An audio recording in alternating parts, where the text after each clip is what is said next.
ভাই একটা সিনেমা কিভাবে ভাইরাস হতে পারে? সাইয়ারা একটা সিনেমা, কিন্তু তার থেকেও বেশি মনে হচ্ছে একটা কম্পিটিশন। কারণ সিনেমাটি যারা তৈরি করেছে তারা ইনকামের জন্য তৈরি করেছে এবং তারা সেটার খুব ভালোভাবে সাকসেসও পেয়েছে, and there are all good. কিন্তু সোসাইটির সবাই যারা সিনেমাটি দেখছে, এটা নিয়ে ভিডিও বানাচ্ছে, লিটারালি মানে সাধারণ মানুষই নিজেদের মধ্যে কম্পিটিশন করছে, আর সেটা হলো আবেগের কম্পিটিশন। কেউ বলছে এটা একটা আবেগের নাম, আবার কেউ বলছে এটা একটা ভাইরাস।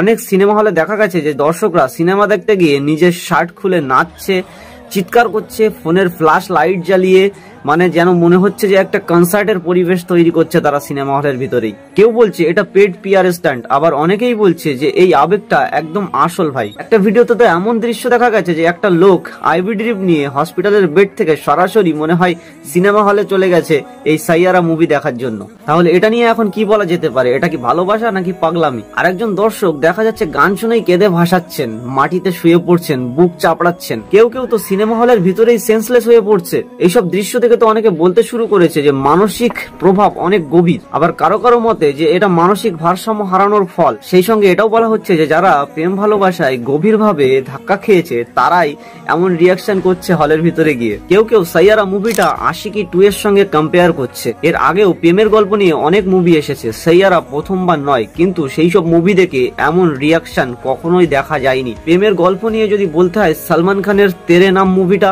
সবাই দেখেছে, বাংলাতেও অনেক মুভি রয়েছে যেগুলো দেখে মানুষ এমন রিয়াকশন কখনোই করেনি। এই জন্যই হয়তো মানুষ এটাকে ভাইরাসের সঙ্গে তুলনা করতে শুরু করেছে। মিরাটের একটি হলে একটি মহিলা সিনেমা দেখতে দেখতেই দাবি করেছেন, শিল্প ভালোবাসুন, শিষ্টতা ভুলে যাবেন না। তার কথাই সে সবাইকে বলতে চেয়েছেন, সবাই কি হিরো হয়ে গেছেন? একটা সিনেমা যারা তৈরি করেন তারা ইনকামের জন্য তৈরি করেন এবং মনোরঞ্জন করানোর জন্য তৈরি করে। যারা দেখেন মানে দর্শকরা নিজেদের টাইম স্পেন্ড করার জন্য দেখেন, কিছু শেখার জন্য দেখেন এবং নতুন কিছু জানার জন্য দেখেন। সেই জন্য সিনেমাকে সিনেমার মতো মনে করুন, বেশি আবেগপ্রবণ হয়ে পড়বেন না। একটা সিনেমাই তো, বেশি কিছু না। আপনি মনে করছেন আপনি ভালোবাসায় ব্যথা পেয়েছেন, সেই জন্য সিনেমাটি আপনার সঙ্গে রিলেট করছে, কিন্তু এর থেকেও বড় সমস্যা হতে পারে আপনার ফ্যামিলিতে রয়েছে। তাদের কথা ভাবুন, ফ্যামিলির কথা চিন্তা করুন।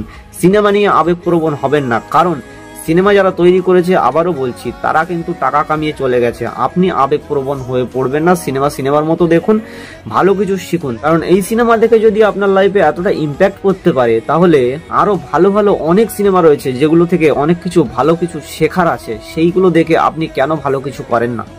নিজেকে প্রশ্ন করুন। প্রেম ভালোবাসা আগেও ছিল, এখনো আছে, পরেও থাকবে। এটা নিয়ে বেশি আবেগপ্রবণ হয়ে কি লাভ হবে আপনার? তার থেকেও অনেক ভালো ভালো সিনেমা চলচ্চিত্র জগতে রয়েছে, সেগুলো দেখুন, তার থেকে কিছু শেখার চেষ্টা করুন। আর একটা প্রশ্ন করছি, পারলে কমেন্টে উত্তর দিয়ে যাবেন যে এই সিনেমাটা শিল্পের জন্য ভালো নাকি সমাজের জন্য চিন্তার কারণ?